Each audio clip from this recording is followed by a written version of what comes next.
네, 김용환입니다. 같이 말씀 묵상하겠습니다. 여러분 영화 왕가 사는 남자 보셨나요? 저도 가족들하고 영화를 봤는데요. 영화의 주된 배경은 단종이 유배되었던 강원도 영월의 청룡포와 그 인근 마을입니다. 제가 스터디를 하고 있는, 같이 모임을 하고 있는 화성신철이라는 게 있어요. 화요일마다 성경, 신학, 철학을 공부하는 모임인데요. 이 모임에 강원도 영월에서 매주 오시는 목사님이 계십니다.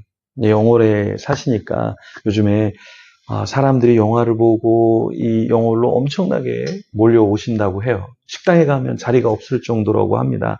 근데 선물로 단종이 그려져 있는 엽서를 이렇게 들고 와 주셨어요.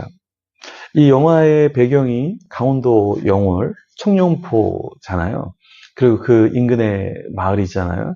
이곳에서 영화 속 주인공 단종과 또 그 단종을 보필하는 수발하는 사람들의 이야기가 펼쳐지죠.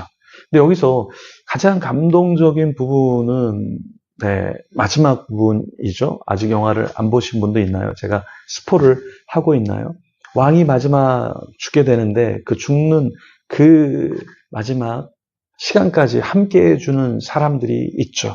그 부분을 아주 잘 묘사해서 참 눈물 나도록 이렇게 연기도 하고 묘사를 했는데요. 이런 영화를 통해서 우리가 어떤 도전을 받습니까? 야, 이 죽음조차 갈라놓을 수 없는 의리와 사랑, 이런 게 있구나. 그리고 죽음이 다가와도 또 단종도 그렇고 단종을 보호했던 사람들도 두려워하지 않고 그 길을 묵묵히 가는구나. 저게 인생이지. 저게 우리의 모습이 돼야지. 이런 생각을 하지 않습니까? 네. 이 영화가 나오기 전에 신의 학단이라는 영화도 여러분 아마 보셨을 겁니다. 신의 학단, 신앙 때문에 나중에 순교의 자리까지 가는 사람들의 그 모습이 그려져 있죠. 우리는 어떻게 인생을 살아야 할까요? 오늘 본문 누가복음 22장 39절에서 46절 말씀을 보면서 우리는 어떻게 살아가야 될지 조금 더 숙고하면 좋겠습니다. 39절부터 읽어보겠습니다. 예수께서 나가사 습관을 따라 감람산에 가시매 제자들도 따라갔더니 그곳에 이르러 그들에게 이르시되 유혹에 빠지지 않게 기도하라 하시고 그들을 떠나 돌 던질 만큼 가서 무릎을 꿇고 기도하여 이르시되 아버지여 만일 아버지의 뜻이거든 이 잔을 내게서 옮기시옵소서. 그러나 내 원대로 마시옵고 아버지의 원대로 되기를 원하나이다 하시니 천사가 하늘로부터 예수께 나타나 힘을 더하더라. 예수께서 힘쓰고 애써 더욱 간절히 기도하시니 땀이 땅에 떨어지는 핏방울 같이 되더라. 예수님께서 십자가를 지시는데요. 그냥 쉽게 나는 신이니까 그래 십자가 내가 질게. 십자가 뭐가 힘들겠어, 뭐가 고통스럽겠어 이러신 것이 아니라 이 십자가를 지시기 전에 습관을 따라서 감람산에 가서 기도를 하셨다라는 거예요. 그곳에서 기도하시고 아버지의 뜻이거든 이 잔을 제가 나중에는 받겠습니다. 이렇게 고백을 하시죠. 그때 천사가 하늘로부터 예수님에게 나타나서 힘을 더하게 했고요. 예수님께서는 더 깊이 힘을 다해서 기도를 하셨죠. 그래서 44절에 예수께서 힘쓰고 애써 더욱 간절히 기도하시니 땀이 땅에 떨어지는 핏방울 같이 되더라. 이렇게 말씀을 하고 있는데요.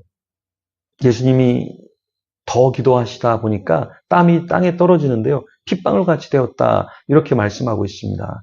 너무 열심히 이렇게 무릎 꿇고 기도하다 보면 땀방울, 땀이 나는 그 곳에서 모세혈관이 터져서 핏방울처럼 이렇게 땀을 통해서 나오게 된다. 이런 이야기를 합니다. 피가 섞인 땀, 정말 전심을 다해서 애타게 기도할 때 이렇게 핏방울까지 나올 정도로 기도하셨다라는 것이죠. 우리는 어떻게 기도하고 있습니까? 우리는 어떻게 하나님 앞에 나아가고 있습니까? 예수님은 열심히 땀방울이 핏방울 되도록 기도하셨지만 그때 제자들은 자고 있었죠. 제자들은 예수님이 어떠한 죽음을 죽으시는지 앞으로 어떤 것이 펼쳐질지 전혀 알지 못했습니다. 그렇지만 예수님 홀로 기도하셨죠. 때로 우리는 홀로 기도해야 할 때가 있습니다. 재정적인 문제, 관계적인 문제, 육신적인 문제, 정신적인 문제, 심적인 문제, 여러 가지 문제를 안고 우리는 홀로 기도해야 할 때가 있어요. 왜요? 하나님께서 우리를 기도의 자리로 초청하시는 거죠. 너무 안 돼요. 생각해도 왜 나에게 이런 일이 일어나지? 근데 그게 우리를 겟세마네 동산으로 초대하시고 주님과 더 독대하게 하시는 것이죠. 히즈빈즈라고 하는 커피숍을 운영했던 대표님이 있습니다. 임정택 대표님인데요. 대표님이 코로나, 사스 이렇게 어려울 때 자기의 사무실이 기도실로 바뀌게 되고 그 어려운 시기를 이겨냈다라는 간증을 들었습니다. 정말 어떠한 질병이 휩쓸고 지나가면 사업하는 사람들은 너무 어렵죠. 지금도 코로나 이후에 또 경기가 안 좋고 전쟁 중에 지금 있어서 자영업하는 분들은 정말 어렵습니다. 근데 이렇게 어려울 때 우리가 하나님 앞에 나아가게 되는 것이죠. 한국은 경제적인 부흥이 있었습니다. 그리고 교회도 부흥했어요.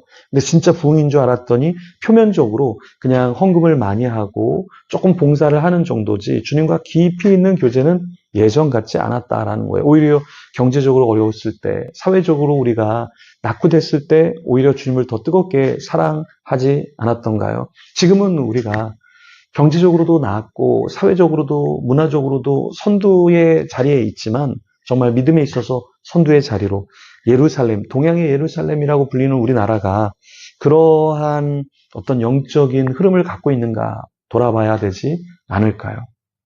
주님께서 제자들과 함께 있었죠. 그런데 제자들은 기도하지 않았는데요. 47절부터 보면 유다가 예수님 앞으로 나와서 입맞춥니다. 그리고 이 사람이 예수님이다 하고 군인들에게 알려주게 되죠. 그리고 예수님은 붙잡히게 됩니다.